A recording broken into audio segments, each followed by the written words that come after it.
LPDP batch 2 ini. So, Assalamualaikum warahmatullahi wabarakatuh. Salam sejahtera untuk kita semua. Perkenalkan, saya Ate dari tim Admission Fibro versus Edu, di mana malam ini saya berkesempatan untuk menjadi moderator untuk sesi 1,5 jam ke depan, yang dimana kita akan ngobrolin serba-serbi terkait persiapan LPDP di gelombang kedua bulan Juli ini. Oke, sebelum kita mulai ke sesi utamanya, teman-teman, so di sini sudah ada banyak sekali yang hadir dan kita masih ada beberapa lagi yang akan bergabung juga. Jadi sambil menunggu teman-teman yang lainnya bergabung, saya mau encourage everyone yang sudah join di Zoom ini untuk turn on your camera so we can have more interactive session. Jadi karena sesinya ini online, teman-teman, jadi akan lebih menyenangkan dan lebih interaktif kalau misalnya kita semua on cam, so we can have more engaging session dan bisa lebih interaktif nantinya sesinya. Seperti itu. Nah, baik, untuk yang belum menyalakan kameranya, bisa silakan untuk menyalakan kameranya sebentar. Dan sambil menunggu juga teman-teman yang lain untuk turn on the camera, buat yang sudah menyalakan kameranya, terima kasih banyak. Em, saya mau tanya juga lebih untuk lebih dari 70 orang yang sudah hadir di sesi Zoom malam hari ini. Saya mau tanya nih ke teman-teman semua yang udah join saya semalam ini. Boleh tahu nggak rencananya teman-teman ini akan melanjutkan studi ke program master atau PhD? Mungkin boleh diketik di kolom chat box teman-teman untuk master atau PhD. Master, oh banyak juga yang PhD. Oke, ada master, ada PhD, alright, there are a lot. Oke, that's cool. Oke, wow. Cukup imbang ya. Ternyata yang PhD juga lumayan banyak. Oke, ada yang master, ada yang PhD. Nah, berikutnya pertanyaannya adalah, apakah teman-teman sudah tahu berencana mau mendaftar ke atau mau kuliahnya tuh ke negara mana sih? Mungkin boleh diketik juga di kolom chat. Sudah ada preferensi atau belum? Silakan boleh diketik di kolom chat box. Ada London, Australia. Oke, yang lain ada lagi? Ada yang Finland, nice. Singapore, New Zealand, wow, sangat variatif ya. Inggris juga ada, Australia, got UK, Aussie, that's really cool. Alright, oke. Nah, pertanyaan terakhir teman-teman. Sudah sejauh mana nih persiapan teman-teman untuk mendaftar LPDP Batch 2 ini? Mungkin pilihannya ada 25%, 50%, 75%, atau sudah 100%. Mungkin boleh juga ketik di kolom chat box sudah sejauh mana persiapannya, atau masih 0%, itu juga nggak apa-apa. Oke, ada yang sudah 50%. 50, oke. Ada yang 0, 25 itu nggak apa-apa banget, atau masih 10%, itu nggak apa-apa juga. Silakan teman-teman yang lain. Sudah sejauh mana persiapan untuk LPDP Batch 2-nya ini? Oke, 25. Wow, sangat beragam ya. Ada yang masih 0, ada yang masih 10. Oke, that's nice.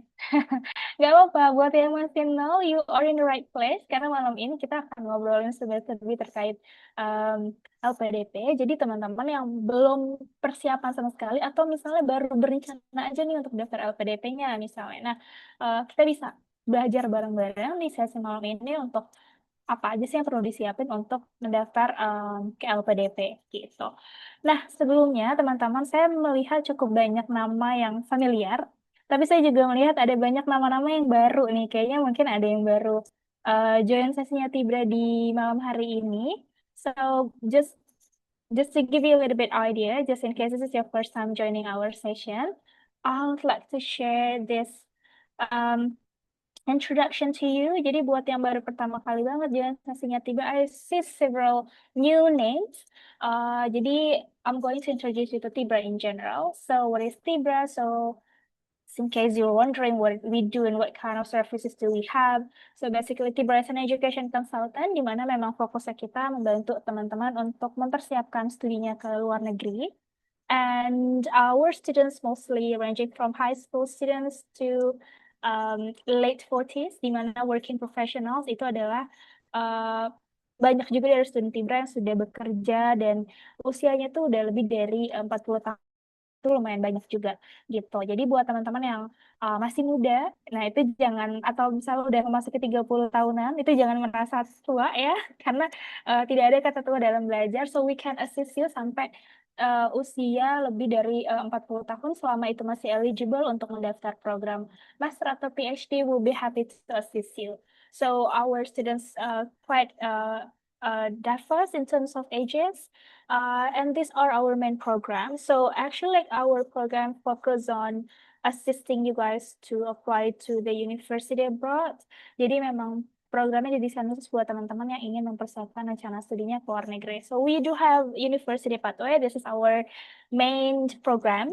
And we do have IELTS as well. Ada Grammar Accelerator. Ini grammar ini khusus buat teman-teman yang mau mempersiapkan ke kelas IELTS, tapi grammarnya belum oke misalnya, atau belum pede untuk grammarnya. So you can take this class. Last but not least, we do have document translation services.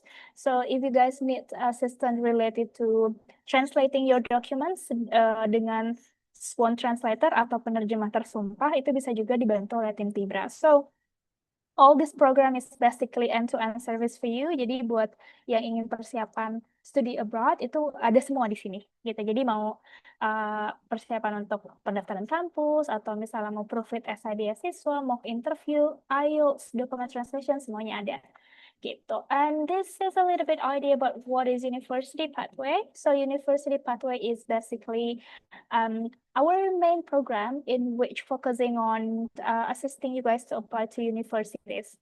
Jadi ini fokusnya memang untuk pendaftaran ke universitas.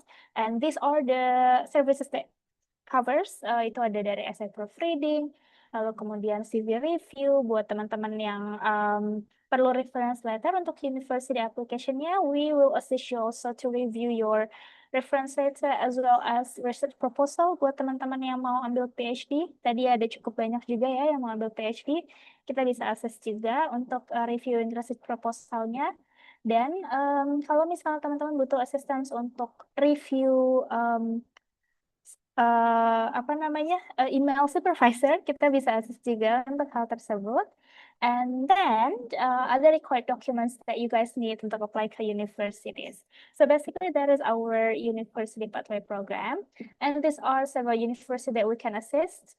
Yang saya display di sini ini bisa dibilang adalah top choice-nya student-student di Tibra. Jadi kebanyakan student di Tibra itu daftar ke kampus-kampus ini. We have Edinburgh number one. Jadi Edinburgh ini kayak yang paling banyak banget diminati oleh teman-teman di Tibra. Jadi setiap tahun tuh pasti ada yang berangkat ke Edinburgh, pasti ada yang berangkat ke UNSW, pasti ada yang berangkat ke Melbourne. So these are several universities that we can assist, and we do have more than that. We have quite a lot, and we'll be sharing this information to you later. Then you can also check kampus mana aja yang berpartner sama kita. Gitu. And these are several points that we can assist. We can assist you with all documents preparation, and just like what I mentioned earlier. Lalu kita juga ada workshops atau webinars seperti malam ini. Jadi kita punya sesinya setiap bulan biasanya, topiknya beragam. And then we also have direct university application. Di sini memang fokusnya untuk pendaftaran ke universitas. And one-on-one consultation. Jadi semua sesinya ini online teman-teman dan one-on-one. Jadi nggak akan digabung dengan teman-teman yang lain. And last but not least, it will be a visa application process. So that will be all untuk apa ya, perkenalan Tibra secara general buat teman-teman yang baru banget bergabung. Semoga udah tercerahkan sedikit nih tentang Tibra itu apa sih dan kita tuh ngapain aja gitu. Dan if you guys have any questions, feel free to surf our website in tibraoverseas.com. There are a lot of information there. You can also check it out. So yeah, that's a brief information related to Tibra. Dan malam ini, teman-teman, kita mau fokusnya lebih ke ngomongin persiapan LPDP Batch 2 yang lagi dibuka. Dan nampaknya ada banyak sekali, nggak ada banyak sekali, tapi ada beberapa adjustment yang sedikit berbeda dari batch sebelumnya. Dan malam ini kita mau ngobrol langsung sama expertise scholarship di Tibra. So we're going to discuss further about the scholarship dengan Kak Kaya. Jadi Kak Kaya ini adalah salah satu mentor di Tibra, teman-teman. Jadi kalau teman-teman nanti bergabung di kelas-kelas Tibra itu akan sering sekali ketemu Kak Kaya, apalagi buat teman-teman yang mempersiapkan scholarships. So Kak Kaya is an LPDP awardee untuk program master di University of Melbourne. Lalu kemudian beliau juga akan berangkat lagi nih dengan beasiswa LPDP bulan September nanti insya Allah ke University of Leeds di UK untuk studi PhD. Jadi buat Kak Taya dapat LPDP sekali tidak cukup, harus dua kali. Jadi kalau misalnya teman-teman curious about LPDP and how to get the scholarship and what to prepare, any tips and tricks, feel free to ask Kak Taya, she's the expert for that one. Jadi silakan manfaatkan waktu yang kita punya sekarang untuk tanya-tanya langsung nih ke Kak Taya. Jadi teman-teman bisa lebih well prepared. So I'm going to invite Kak Taya to the stage. Hello Kak Taya, good evening. Halo Kak Ate, selamat malam. Suaraku terdengar Kak Ate? Very clear, sangat jelas. Nice. Okay, so how are you Kak Taya? Good and very excited untuk malam ini. Cuman ternyata ada kendala Kak Ate di rumahku Hah? mati lampu. Jadi ini lagi di luar, so I want to say sorry for everyone joining kalau ada background noise di belakang yang mengganggu ya. But if part of my explanation later is not clear, you can totally ask or nanti minta konfirmasi seperti itu ya. So sorry Kak Ate and everyone.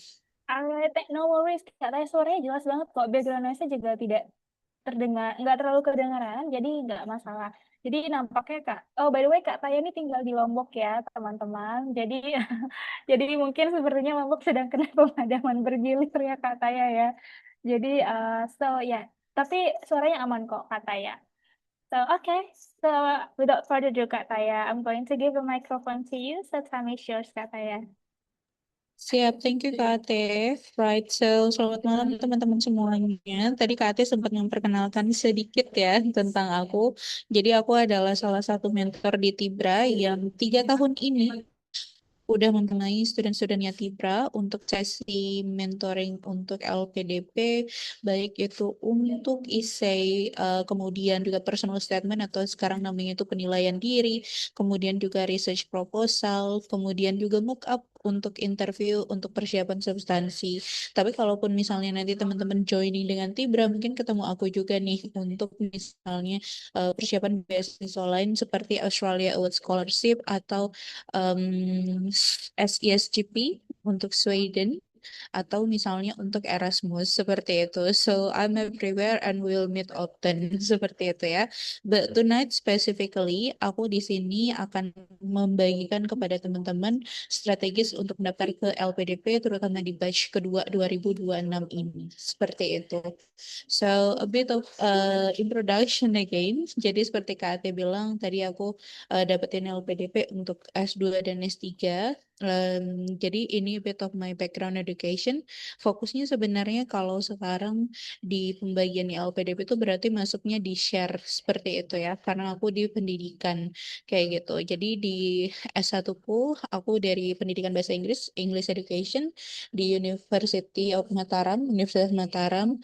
Kemudian S2-nya itu Master of Applied Linguistics dengan specification English Language at the University of Melbourne dan saat itu mengambil program coursework 2 tahun seperti itu.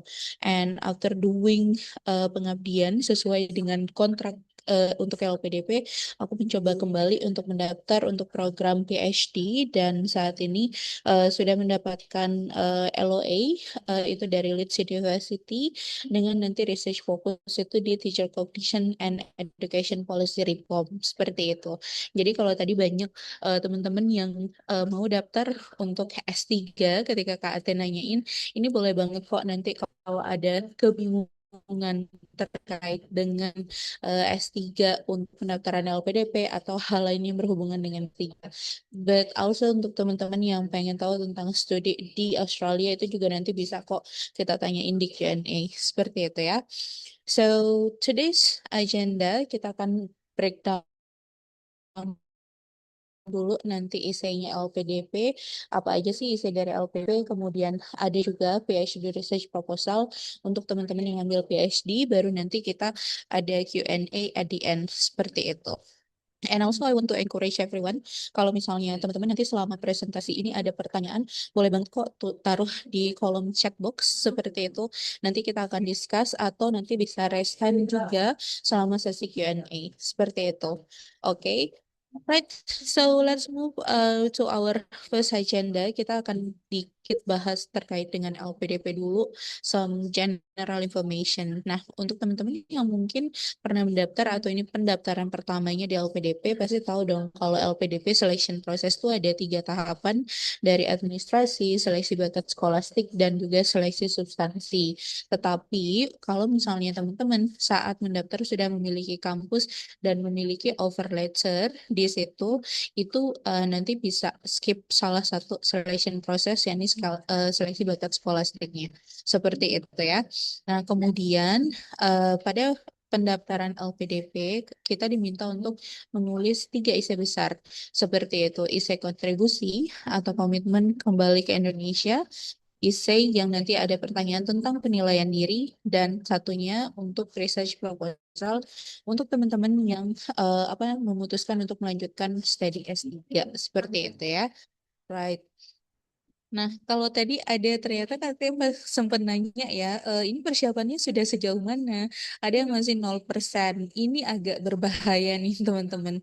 Karena kalau kita lihat sendiri dari timeline pendaftaran untuk periode batch 2 ini, pendaftarannya itu kan hanya sampai 31 Juli ya. Berarti hanya ada sekitar 2 minggu untuk teman-teman mempersiapkan ini. Dan ini tuh harusnya ya sudah sampai 50% setidaknya saat ini kayak gitu, karena membuat isi itu nggak bisa semalam, jadi harus ada banyak pertimbangan, harus ada banyak riset yang dilakukan ketika pembuatan isi ini. Jadi please please do your time management better supaya nanti bisa persiapan dan bisa sampai submit seperti itu. Sayang banget soalnya kalau eligible punya semua seperti itu requirements-nya tapi malah nggak berhasil nih untuk mengumpulkan seperti itu ya. Oke, kita lihat untuk selection proses yang pertama, administration tuh apa aja sih? Jadi teman-teman nanti yang belum mulai, teman-teman pertama bisa membuat akun dulu pada website LPDP, baru kemudian teman-teman akan mengisi data diri dan informasi keluarga beserta background pendidikan seperti itu ya. Baru nanti mendaftar pada jenis beasiswa, artinya teman-teman bisa memilih mau daftar beasiswa umum, afirmasi, targeted atau prioritas di salah satu dari bidang industri sekarang. Kayak gitu misalnya mau beasiswa reguler ke STEM atau ke SER itu juga bisa.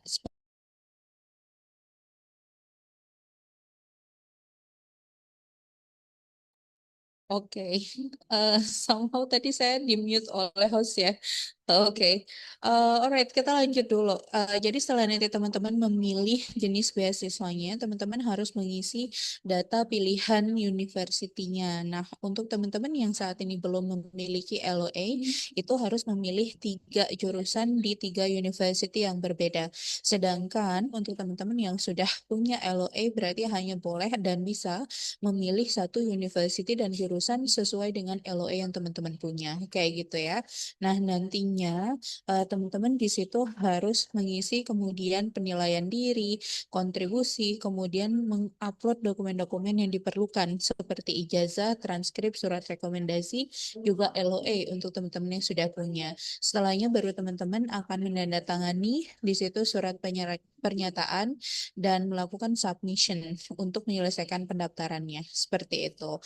So, ini beberapa dokumen yang teman-teman harus persiapkan. Jadi misalnya ada KTP, ijazah S1 dan S2 untuk teman-teman yang nanti akan mendaftar ke S3 atau ijazah S1 untuk yang mendaftar ke program master. Seperti itu ya. Kemudian transkrip nilai dari pendidikan terakhir. Untuk teman-teman yang lulusan luar negeri, ini ijazahnya itu udah harus disetarakan ya teman-teman, dan penyetaraannya itu nggak bisa cepat. Jadi penyetaraannya harus dikirimkan ke Kemenristekdikbud dan itu take times. Oke, jadi teman-teman nggak bisa pakai ijazah luar negerinya untuk mendaftar, tapi harus mendaftar menggunakan ijazah penyetaraan. Kemudian pada saat pendaftaran itu juga udah harus ada sertifikat bahasa, entah itu TOEFL atau IELTS sesuai dengan jenjang yang teman-teman daftar. Seperti itu. Oke? Right, kemudian ada surat rekomendasi, ini bisa diberikan oleh atasan atau misalnya dosen pada perkuliahan sebelumnya dengan tanggalnya itu tidak boleh lebih dari 1 tahun ketika mendaftar, seperti itu ya. Oke, nah ini beberapa tambahan dokumen untuk beberapa bidang seperti misalnya afirmasi itu harus ada nanti membuktikan misalnya domisili, kemudian dan lainnya. Untuk yang kewirausahaan pastinya akan ada juga dokumen yang lain yang dibutuhkan. Untuk beasiswa dari kader ulama atau dari TNS Polri, TNI itu juga akan ada tambahan dokumen yang diminta. Seperti itu ya. So you have to really fulfill all of the required document in this administration period untuk memastikan teman-teman bisa lulus loh administrasi ini. Seperti itu ya. Nah, nantinya kalau teman-teman semua sudah mengupload dokumennya secara benar dan lengkap dan dinyatakan lulus administrasi, itu teman-teman akan masuk ke namanya tahap seleksi bakat skolastik. Jadi, seleksi bakat skolastik itu apa sih? Jadi, seleksi bakat skolastik itu nanti ada dua, teman-teman. Jadi, ada tesnya, yakni tes pada penalaran verbal, kuantitatif, pemecahan masalah dengan total soal itu 60 soal dan sekitar 90 menit waktu pengerjaan. Seperti itu. Ini mirip-mirip dengan tes CAT atau tes lainnya, hanya saja ada spesifik di situ apa namanya? Spesifik question yang hanya akan muncul di TBS aja. Oke, makanya biasanya kalau teman-teman yang mendaftar nanti ke Tibra menjadi studentnya Tibra, itu kita akan berikan TBS simulation. Jadi kita akan kasih tahu contoh-contoh soal yang relevan dengan TBS dari LPDP. Kemudian kita juga akan berikan pembahasan soal seperti itu ya. Oke, kemudian ada juga nih di TBS itu nanti tes kepribadian atau situational judgment test seperti itu. Nah, tes kepribadian ini ada 40 soal dengan waktu 45 menit pengerjaan. Tetapi yang menentukan nanti teman-teman itu lulus atau tidak itu adalah yang tes bakat skolastiknya seperti itu ya. Jadi ada namanya passing grade. Kalau misalnya teman-teman nilainya atau menjawab kurang atau di bawah passing grade itu ya kemungkinan tidak akan lulus nih untuk apa namanya tes bakat skolastik ini seperti itu ya. Oke, nah kemudian setelah teman-teman misalnya lulus seperti itu ya, tes bakat skolastik ini, nanti selection terakhir dari LPDP itu ada namanya seleksi substansi. Di seleksi substansi ini teman-teman akan melalui interview seperti itu ya. Jadi interview ini berkisar sekitar 60 menit untuk setiap kandidat dan nantinya akan dilakukan by Zoom dengan akan ada 3 interviewer atau 3 panelis LPDP yang ada pada saat interview ini. Oke, dan teman-teman nanti bisa diinterview menggunakan bahasa Inggris atau bahasa Indonesia. Itu biasanya bot. Oke, jadi bisa keduanya, ada yang lebih banyak bahasa Inggris, ada yang lebih banyak bahasa Indonesia. Seperti itu. Nah, apa aja sih pertanyaan di interview ini? Jadi ketika teman-teman nanti masuk ke tahapan substansi ini, interviewnya itu ada beberapa ya. Kalau di Tibra tuh biasanya kita categorize into three kayak gitu. Jadi 3 kelompok pertanyaan itu ada akademik, kemudian ada profesional dan juga ada personal. Misalnya di akademik ini apa aja sih yang ditanyain? Ya nanti akan ditanyakan terkait dengan kenapa sih kita memilih jurusan itu, kenapa kita misalnya ingin melakukan riset pada topik itu, kemudian kegiatan yang ingin kita lakukan selama kita kuliah itu apa dan lainnya. Kalau yang profesional itu biasanya kita akan ditanyakan terkait dengan kontribusi dan rencana karir kita ke depan, seperti itu. Nah, tapi ada juga pertanyaan personal. Ini bisa jadi terkait bagaimana kita menyelesaikan masalah, apa kekurangan kita, kayak gitu. Kenapa kita harus dipilih LPDP dan lainnya seperti itu. But untuk tahap ini teman-teman nggak perlu khawatir dulu, karena teman-teman harus memastikan dulu ya, teman-teman bisa submit lulus administrasi dan TBS dulu sebelum nanti masuk ke tahap interview atau substansi ini. Oke, Alright. Nah, kemudian itu Kita masuk dulu ke pemilihan jurusan. Jadi untuk teman-teman yang masih baru banget di LPDP itu ada namanya STEM Industri dan Share seperti itu. Jadi STEM dan Share ini adalah pemilihan program beasiswa sesuai dengan bidang teman-teman nantinya. Jadi kalau misalnya STEM Industri itu ini beasiswa untuk teman-teman yang nanti bidangnya pada kesehatan, ketahanan pangan, digitalisasi, termasuk juga AI dan semiconductor, kemudian hilirisasi dan industrialisasi, pertahanan untuk teman-teman dari TNI misalnya, kemudian material dan manufaktur maju seperti itu, kemudian energi dan maritim. Kayak gitu ya. Ini nanti semuanya akan masuk ke dalam bidang STEM industri. Misalnya masternya itu Master of Renewable Energy, kayak gitu ya berarti harus pilih STEM nanti. Oke, kemudian ada juga namanya bidang pendukung prioritas di STEM seperti itu. Yang mana aja nih yang masuk ke sini? Jadi di kebijakan publik, hukum, bisnis dan ekonomi, kewirausahaan dan industri kreatif ini bisa masuk ke STEM juga. Oke, tetapi yang mana aja sih yang masuk? Misalnya nih kalau hukum atau Master of Law teman-teman itu nanti fokusnya ke arah energi, misalnya terkait dengan regulasi atau policy di green energy, berarti ya harus masuk ke bidang STEM industri ini, kayak gitu ya. Dan kalau dari pemaparan pihak LPDP ketika kemarin pada webinar, oke, untuk batch 2 2026 ini, mereka memang mengatakan akan ada lebih banyak seperti itu ya, diberikan kuota untuk teman-teman yang ada di bidang STEM ini dibandingkan dengan share seperti itu. Cuman jangan berkecil hati untuk teman-teman yang ada di share seperti misalnya denganku, kalau isu yang kita bawa itu kuat, itu pasti tetap akan diberikan ya, dipilih oleh LPDP. Nah, share industri itu yang mana aja teman-teman? Jadi share seperti apa namanya itu termasuk yang social, humanities, kemudian art, religious study, education, dan untuk prioritasnya itu pada bidang sosial, budaya, humaniora, keagamaan, pendidikan, dan bidang lainnya. Seperti itu ya. Nah, untuk keduanya, mau dia STEM atau share, seperti itu, jenis pendanaannya ini ada dua tipe nih teman-teman. Jadi pendanaan yang full funded atau skema pendanaan penuh itu artinya teman-teman tuh akan dapetin seluruh komponen dana beasiswa di LPDP, baik yang misalnya dana pendidikannya, artinya pembayaran tuition fee ke university atau dana pendukung. Dana pendukung ini termasuk yang mana aja? Termasuk ke living allowance, itu adalah dana bulanan, family allowance, kemudian research and conference kayak gitu, dana buku seperti itu masuknya di sini seperti itu ya di dana pendukung ini seperti itu. Nah, tetapi ada juga dana untuk skema untuk pendanaan parsial. Pendanaan parsial ini artinya gimana?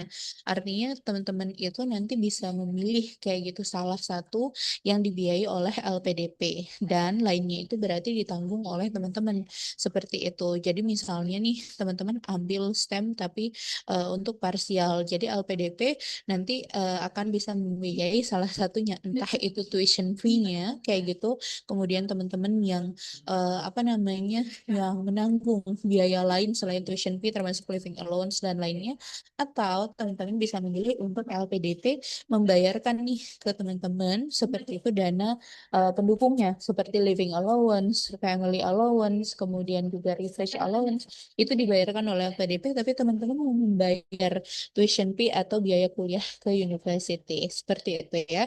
Jadi ini bisa juga dikonsider nih kira-kira mau yang mana seperti itu. Oke, nah ini beberapa jenis beasiswa yang ada pada pembukaan LPDP Batch 2 2026 ini. Jadi beasiswa industri STEM itu ada yang jalur reguler atau afirmasi, share juga ada jalur reguler atau afirmasi. Kemudian ada namanya LPDP Akselerasi Magister. Ini ditujukan untuk teman-teman yang saat ini masih S1 tapi mau langsung nanti ke magister. Ini menarik banget, teman-teman bisa baca di buku panduannya di situ apa sih yang dimaksud dan bagaimana skemanya. Kemudian ada juga beasiswa kerjasama khusus itu untuk prestasi keolahragaan, pendidikan kader ulama, talenta riset dan inovasi nasional, dan juga dokter spesialis. Seperti itu. Semoga teman-teman nanti nggak bingung ya mau milih jalur beasiswa mana dan di industri strategis yang mana nih antara STEM dengan SER. Seperti itu ya. Oke, kita kan masuk ke ini ya, yang penting nih di sini itu adalah essay komitmen kembali ke Indonesia, rencana pasca studi dan rencana kontribusi. Ini teman-teman boleh siapin ya, seperti itu ya. Apa namanya? Boleh siapin catatannya atau misalnya mau screenshot juga boleh, karena ini nanti nggak dibagiin rekamannya maupun materinya. Seperti itu ya. So please pay close attention to this presentation. Nah, jadi untuk essay komitmen ini, teman-teman, itu tuh kita diminta menulis 1.500 sampai 2.000 kata, di mana nanti kita diminta untuk mendeskripsikan dalam tulisan yang secara jelas dan konkret tentang tema di atas, disertai bentuk pengabdian di industri tertentu sesuai dengan program studi tujuan.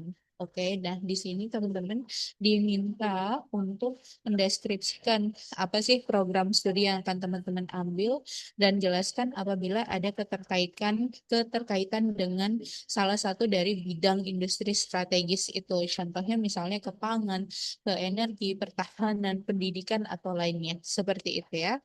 Nah, di LPDP sendiri untuk memudahkan di Tibra maksudnya ya, untuk memudahkan student-student, kita biasanya kasih guidelines ini nih, teman-teman. Jadi 6 poin yang bisa kita tulis di dalam essay komitmen kita. Jadi bisa mulai dijelasin dulu, mulai dari deskripsi diri, kemudian masalah apa sih yang ingin kita angkat ke LPDP, seperti itu. Kemudian bagaimana keilmuan major yang akan kita ambil itu dapat berkontribusi dalam penyelesaian isu atau masalah itu. Nanti bisa juga dijelaskan secara singkat deskripsi kita tentang Indonesia yang baik, dan kita juga bisa menjelaskan peran dan cara seperti apa nih yang akan kita gunakan loh nantinya ketika kita sudah menyelesaikan studi dan kembali ke Indonesia. Seperti itu ya. Nah, aku akan jelasin poin by poin apa aja sih yang dimaksud seperti itu. Jadi pada poin pertama ketika mendeskripsikan diri ini bisa secara brief aja kayak gitu. Jadi yang pengen kita kasih tahu di part ini adalah bagaimana atau experience apa sih yang kita punya sehingga kita itu nanti bisa terlibat, bisa relevan dengan isu yang kita bawa. Misalnya nih, aku ingin membawa terkait dengan tadi itu ya, kurikulum pada pendidikan tinggi, terutama pada pendidikan vokasi. Kalau misalnya mereka nggak tahu aku bekerja sebagai dosen di kampus vokasi yang menghadapi sendiri bagaimana misalnya kelangkaan materi dan lainnya, itu kemungkinan nggak akan nyambung ya. Kok bisa sih Titaya ini tiba-tiba ingin ngebahas ini nantinya di risetnya. Jadi, this is where you need to explain who you are, tapi briefly aja. Seperti itu. Kalau misalnya teman-teman yang, let's say, ingin mengangkat nanti masalah AI, legalitas di Indonesia yang belum ada saat ini misalnya, itu juga perlu di-mention apakah teman-teman memang selama ini berperan atau memiliki pekerjaan di bidang itu sehingga teman-teman melihat problem itu. Seperti itu ya. Nah, yang nggak boleh dilakukan itu adalah teman-teman merepeat information yang ada pada akun pendaftaran. Kayak misalnya ngasih tahu namanya siapa, tinggal di mana, tahun lahir berapa, kayak gitu nggak perlu.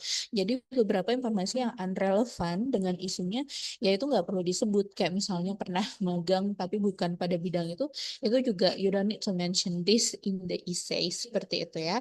Kemudian explanation-nya kalau bisa in a timely order, seperti itu. Oke, nah poin kedua itu adalah masalah urgent yang saat ini sedang dialami Indonesia atau yang saat ini ada di lingkungan teman-teman seperti itu. Dan solusi apa yang kira-kira akan ditawarkan untuk masalah ini kayak gitu ya. Jadi teman-teman di sini bisa ngejelasin problemnya itu apa. Tadi itu bagaimana teman-teman bisa info dan kenapa sih misalnya si Taya, si Ate ini pengen nyelesain masalah ini seperti itu. Nah, nantinya pada penyampaian isu atau problem ini pastikan teman-teman itu mensupportnya itu dengan ada di situ data yang relevan. Contohnya nih, misalnya karena yang aku angkat ke dalam esaiku adalah terkait dengan isu pendidikan, maka ya aku ambil kayak gitu datanya itu dari Ministry of Education, dari BPS terkait dengan angka pendidikan, pengangguran, dan lain-lainnya. Kemudian juga dari World Bank. Nah, untuk kalau misalnya teman-teman dari apa namanya bidang lain seperti itu, misalnya hukum atau yang lainnya, berarti teman-teman juga harus bisa masukin data-data yang relevan seperti itu ya. Misalnya dari badan riset seperti itu juga valid untuk teman-teman masukin. Nah, yang nggak boleh dilakukan itu adalah ketika teman-teman mengklaim ada sebuah isu loh, ada sebuah masalah loh di bidang hilirisasi, misalnya di bidang pangan, tapi nggak bisa presenting the data. Itu akan dianggap ya hanya argumen aja gitu, karena nggak ada data yang mendukung. Oke, jadi harus teman-teman taruhin datanya. Sama, ini biasanya yang banyak dilakukan oleh student nih, di mana student itu akan ngomongin tentang banyak sekali masalah. Jadi nggak fokus. Oke, kayak misalnya di education sendiri, di pendidikan sendiri. Kalau kita berbicara masalah tuh banyak banget masalah. Tapi mana sih masalah yang menurut kita bisa kita selesaikan dan menurut kita tuh urgent. Jadi fokusnya itu jangan ke banyak masalah teman-teman, satu aja masalah karena kapasitas hanya satu orang ini nih kayak gitu yang bisa nyelesain masalah itu kayak gitu, dan skalanya tuh nggak perlu langsung skala nasional seperti itu ya untuk kontribusi atau penyelesaiannya. Tapi kalau masalahnya ini nasional terjadi di banyak tempat, itu malah bagus, artinya ada urgensi di situ untuk kita segera nih terlibat untuk membantu penyelesaian masalah ini seperti itu ya. Oke, kemudian untuk di poin ketiga, nah poin ketiga ini terkait dengan deskripsi apa namanya pentingnya ilmu yang akan diambil. Artinya di sini teman-teman bisa nulis studi plan teman-teman. Jadi ngejelasin majornya nanti mau ambil apa dan di mana seperti itu ya. Nah, untuk teman-teman yang master ini biasanya di studi plan-nya itu akan menulis apa namanya subjek atau course atau modules bahasanya kalau untuk yang ke UK seperti itu ya. Apa namanya mata kuliah apa aja sih yang penting, kurikulum apa sih yang ditawarin di major itu, sehingga menurut teman-teman ini tuh major yang sesuai untuk misalnya penyelesaian isu yang teman-teman pengen angkat seperti itu. Oke, sedangkan untuk teman-teman yang nanti akan mendaftar ke PhD, berarti pada bagian studi plan ini ngejelasin topik apa sih yang nanti akan teman-teman ambil saat PhD, dan kira-kira siapa nanti supervisor yang diinginkan untuk melakukan supervision ketika teman-teman melakukan PhD. Bisa juga dimasukin riset mereka, kenapa menurut teman-teman itu relevan loh untuk misalnya melakukan bimbingan dengan si supervisor ini. Nah, selain secara akademik, teman-teman bisa juga masukin non-academic reason untuk memperkuat alasan teman-teman terkait pemilihan university dan major.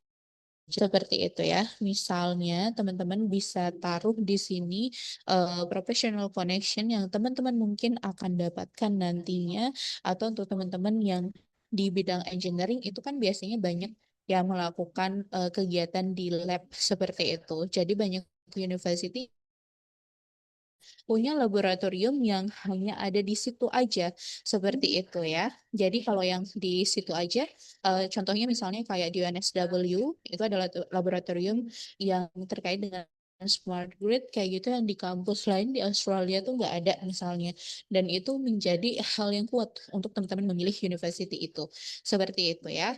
Nah, yang tidak perlu dilakukan nih teman-teman di bagian ini, kalau teman-teman misalnya tidak memiliki LOA, itu nggak perlu mentioning all three university yang teman-teman pilih. Kayak gitu. Jadi hanya mention university pilihan pertamanya aja. Seperti itu ya. Oke, jadi nggak perlu sebut tiga-tiganya, hanya pilihan pertama aja. kemudian jangan kasih informasi yang nggak relevan seperti itu dengan alasan pemilihan university kayak gitu. Contohnya yang nggak relevan itu ya kayak ranking university, misalnya lokasinya, kayak kayak gitu ya.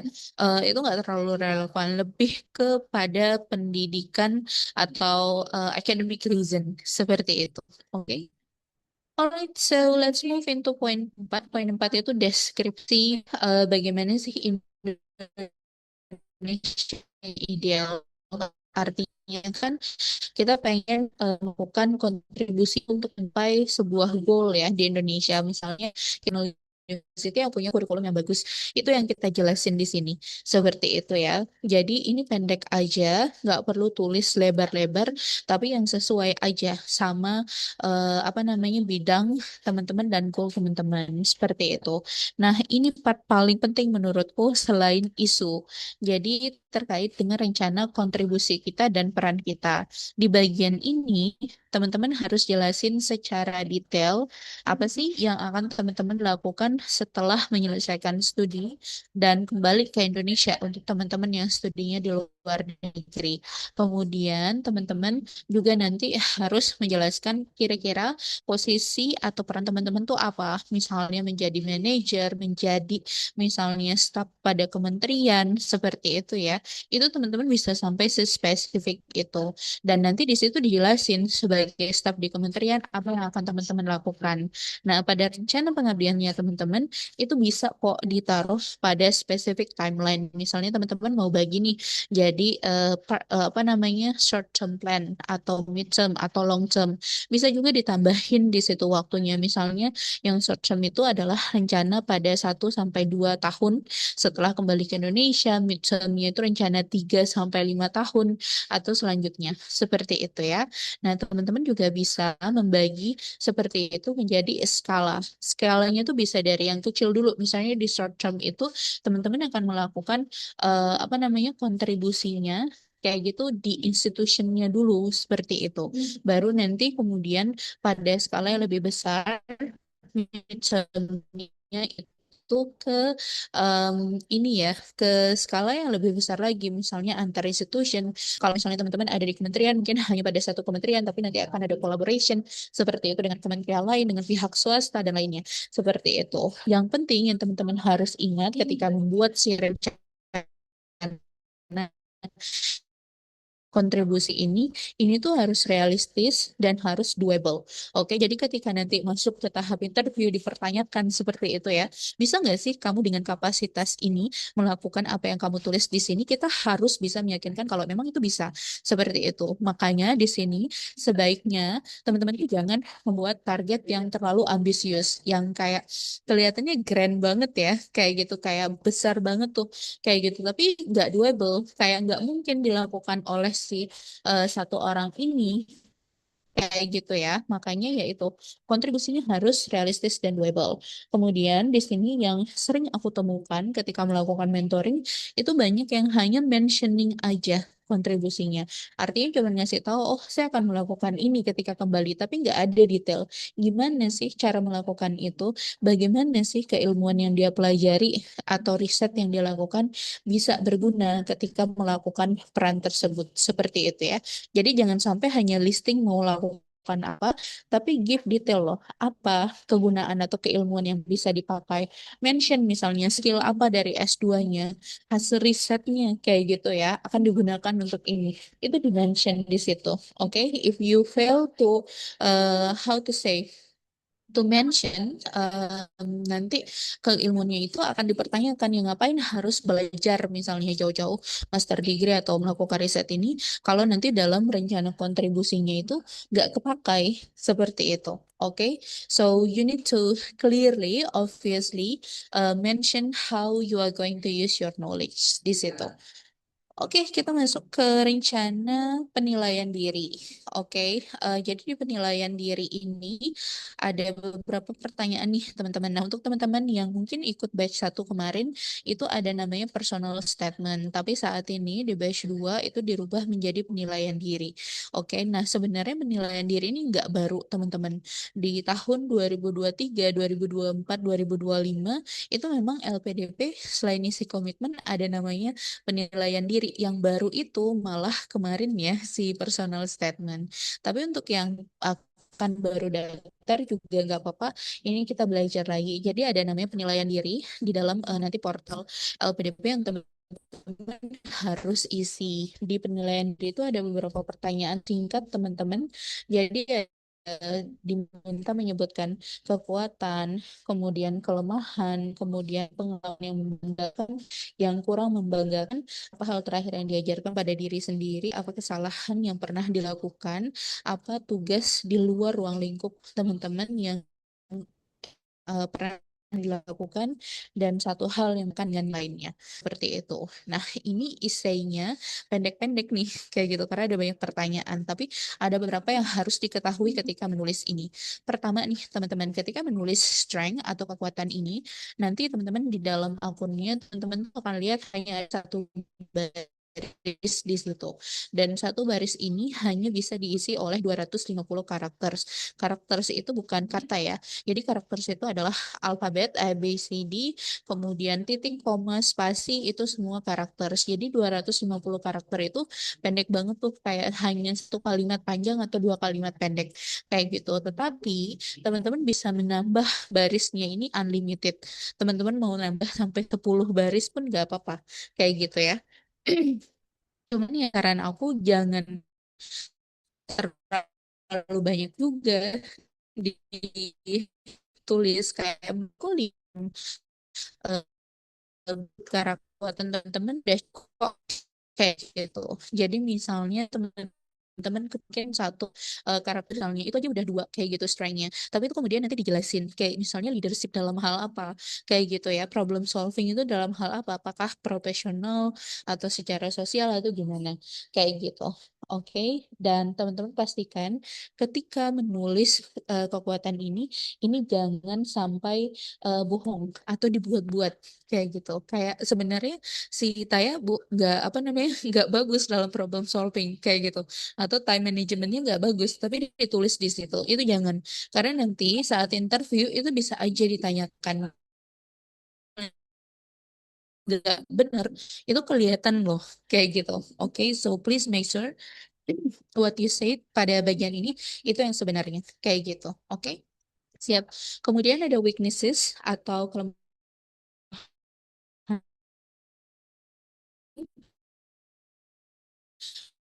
Di weaknesses atau kelemahan ini teman-teman itu 250 karakter kayak gitu, dan nanti bisa ditambah kayak gitu ya berapa sih jumlah weaknessesnya.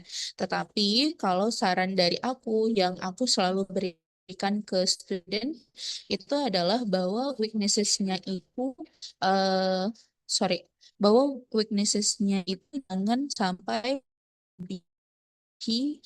ininya ya, dan sampai melebihi strength-nya.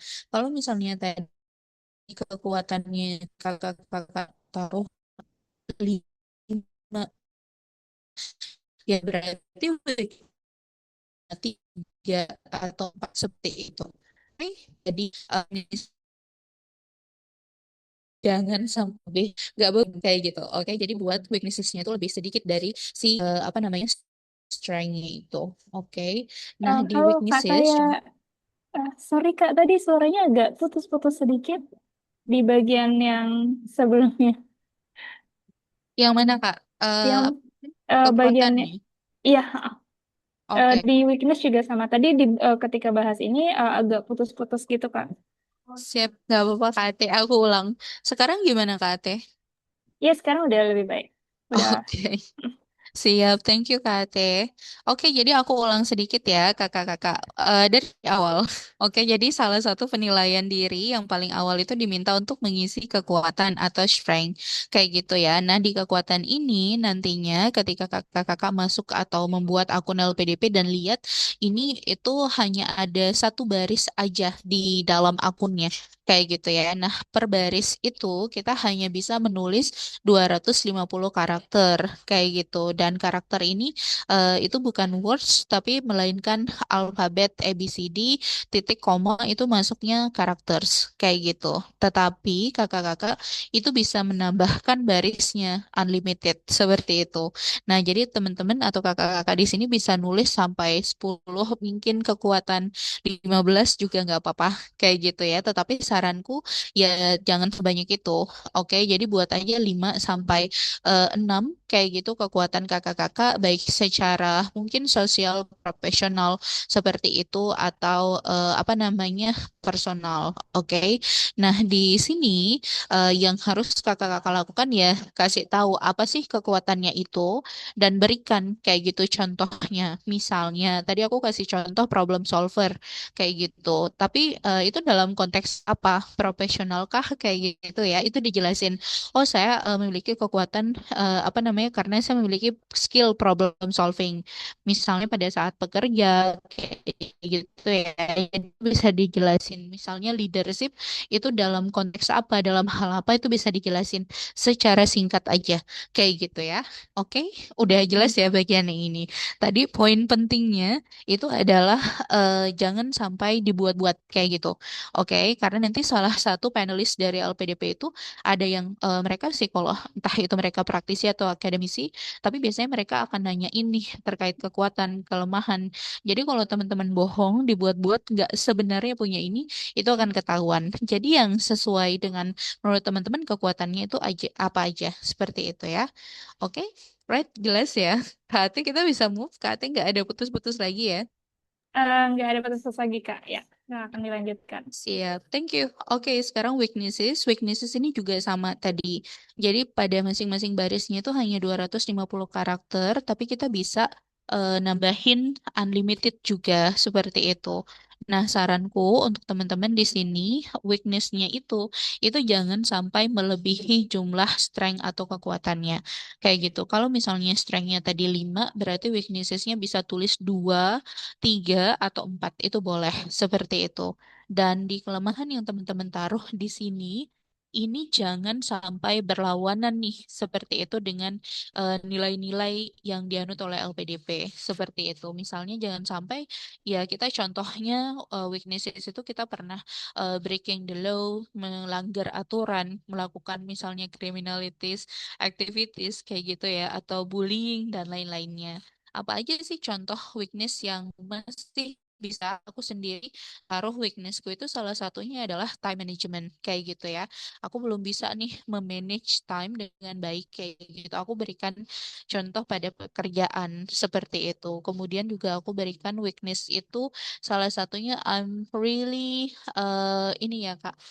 Perfeksionis kayak gitu. Jadi aku fokus banget untuk kayak ngedapetin hasil yang perfect sehingga kayak prosesnya itu tuh nggak terlalu menjadi detail seperti itu kayak aku nggak peduli prosesnya gimana yang penting aku harus capai nih target ini itu bisa dijadikan apa namanya weaknesses seperti itu oke sip right kemudian pertanyaan yang lainnya gimana jadi pertanyaan yang lain seperti pengalaman yang membanggakan kurang membanggakan sampai apa satu hal yang membedakan dengan apa namanya pendaftar atau peserta lainnya seperti itu ini nggak ada word limitnya kakak-kakak jadi nggak kayak si weakness atau strength tadi itu yang ada word limit ini boleh ditulis cuman ya jangan banyak-banyak juga kayak gitu ya jangan sampai 500 kata jangan sampai 2-3 paragraf tuh sebaiknya jangan karena kan kita hanya diminta memberikan contoh jadi aku itu hanya pakai satu contoh pada setiap jawaban ini.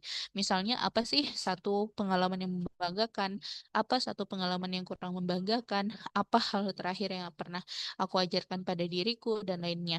Seperti itu, oke? Dan itu boleh banget, yang penting kakak-kakak isi kalau di portalnya. Oke, itu nggak ada word limit, tapi jangan terlalu panjang. Selama itu udah menjawab pertanyaannya, it's done. Kayak gitu. Oke? Sip. Kita masih ada waktu ya sebelum tanya jawab. Ini akan cepat aja. Jadi untuk kakak-kakak yang nanti masuk ke tahap atau akan mendaftar. Katanya ke mute, sorry. Thank you. Oke. Alright, kita lanjut. Jadi untuk yang PhD ini ada proposal penelitian yang harus ditulis, dan di LPDP sendiri proposal penelitiannya itu udah ada template nih kakak-kakak. Jadi di judul penelitian, latar belakang, perumusan masalah, pertanyaan atau tujuan penelitian, rasional, metode dan desain, signifikansi, kesimpulan dan saran, serta daftar pustaka. Oke, nah yang teman-teman harus perhatikan di sini ketika menulis nanti research proposalnya itu pastinya harus sangat relate dengan problem yang kakak-kakak sebutin di dalam esainya. Oke, jadi antara essay dan research proposal itu haruslah relevan karena memang tujuannya kakak-kakak kan melakukan research topik itu ya karena ada isu yang tadi dijelasin di essay itu. Kemudian ketika persiapan menulis ini kakak-kakak pasti kan harus baca kayak gitu ya, banyak artikel untuk nanti supporting. Walaupun ya nggak kepakai semua nantinya, but you need to understand the issue, so you need to read a sufficient amount of articles. Seperti itu. Research method itu salah satu hal yang dari pengalamanku ketika mendaftar LPDP, ini banyak banget ditanyakan. Jadi pastikan you use a research method yang appropriate dengan topiknya kakak-kakak. Seperti itu. Oke. Dan untuk di interview sendiri itu banyak banget nanti akan ditanyakan terkait dengan si research proposal kita. Jadi itu juga harus ditulis secara hati-hati. Oke. Nah, sekarang title nih kakak-kakak. Jadi di LPDP kan pasti harus ada title. Nah, ketika menulis title itu pastikan titlenya tuh harus clear, harus tidak terlalu broad, tidak terlalu luas topiknya, dan kalau bisa sih include keywords yang related dengan topiknya. Misalnya kakak bisa mention konteks seperti misalnya di Indonesia, pada sektor atau bidang apa, atau misalnya kalau aku pada level of education atau degree yang mana, kemudian terkait dengan policy misalnya, seperti itu. Oke, so ini sedikit contoh research title. Yang pertama, paling atas ini kakak-kakak ini nggak clear. Ini kita nggak tahu role of education-nya ini pada level of education yang bagaimana, di mana ini akan dilakukan. Yang kedua, ini juga kurang bagus sebagai title karena tidak ada di sini apa namanya eh karena di sini tidak ada apa ya batasan yang sesuai kayak gitu karena di sini kan dilakukan di Southeast Asia which is itu luas banget dan ya kemungkinan untuk program PhD 3 sampai 4 tahun dan hanya satu orang itu akan susah jadi ini nggak doable makanya dari ketiga contoh ini yang terakhir lah yang title yang paling doable yang paling memungkinkan seperti itu ya. Nah, kemudian nanti teman-teman akan diminta untuk menulis research background. Jadi research background ini teman-teman tujuannya itu adalah untuk menjelaskan the big pictures, kayak isu apa sih kayak gitu ya. Kenapa sih isu ini harus nanti ditulis, harus dilakukan research, oke? Jadi di sini masukin key issues-nya, masalah utamanya, kemudian apakah ini relevan dengan nasional atau secara global juga terjadi kayak gitu dan apakah misalnya ada professional motivation di sini. Nah, karena LPDP kan sekarang punya tadi tuh ya pembagian ke industri strategis, STEM dan share, nanti juga berarti bisa di-include ke sini apakah ini masuk ke apa bidang hilirisasi atau yang lainnya seperti itu. Nah, kemudian ada statement of problem. Jadi statement of problem di sini tujuannya untuk menceritakan atau memperlihatkan menyelesaikan ya, apa sih yang belum diketahui terkait dengan topik ini, atau apa sih yang belum selesai atau yang harus diselesaikan terkait bidang ini. Jadi ya di sini kita taruh tuh kayak gitu summaries dari previous research di bidang ini yang sudah dilakukan, gap apa yang masih belum dilakukan dari research-research sebelumnya, sehingga perlu nih ada dilakukan research lagi kayak gitu ya. Jadi kita ingin menjustify kenapa research kita ini atau topik kita ini itu tuh perlu dilakukan. Itu tujuannya. Kemudian research objectives. Oke, jadi objectives itu adalah tujuan research. Ini biasanya closely relevan dengan research question kita. Oke, jadi kan kita menyatakan nih nanti oh kita ingin tujuannya menemukan ini, to find, to explain dan lain-lainnya. Berarti kalau misalnya tujuannya itu, yaitu berarti kita membutuhkan research question yang seperti apa. Jadi kalau teman-teman punya misalnya 3 research question, berarti ya objectives-nya 3. Karena masing-masing dari research question itu untuk menjawab si objectives ini atau untuk mencapai tujuan riset itu. Seperti itu ya. Kemudian rational. Rational ini teman-teman nanti bisa menyatakan theoretical lens atau model yang teman-teman akan gunakan.